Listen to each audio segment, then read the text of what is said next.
Welcome to YOUCANIC. Got a Kia Optima. We're going to talk how you replace the license plate light. This has two, one on this side, one on this side, but we're going to talk how you replace it to be able to put a new one in. So first we're going to open up the trunk.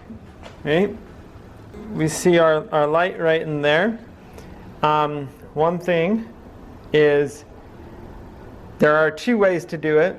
This way you can do it without having to take this whole cover off. But if you want, you can take this whole cover off and then you can reach up in here and find the light and you can twist it and replace it out. But we'll show you the one way. So instead of going that route, you can go ahead and if you've got like as thin as you could get, but you're going to want some type of pry bar that you got some leverage to push this thing on here. So it's got a little metal clip on the front that we need to push and do out. And you might want to take some cloth or a good paper towel and put it around your screwdriver so you don't scratch your paint, or try not to scratch your paint. Okay? Then you want to get it down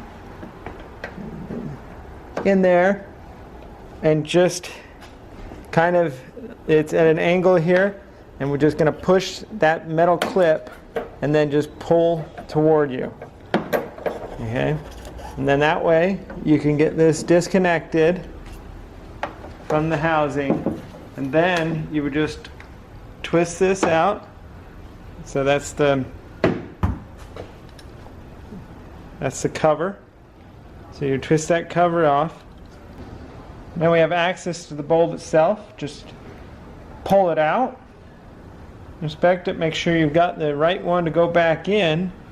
You're on the right size, and then you do the same in reverse. You just push it back in, making sure that you align the metal to metal, and the metal matches these two connections here.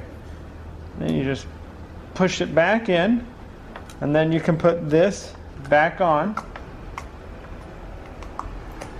Line it in there, twist it to lock in, and then we go in our reverse order, but make sure you put this top piece in first with the plastic clips, and then push it to the back. You almost think you're going to break it when you pop it off, and you may. So if you're too concerned about breaking it, you just go ahead and take off all the inside of the trunk, and you can reach it up from under there. But that's the way you can replace your license plate light on your Kia Optima. Thanks for watching YOUCANIC, where you can be the mechanic.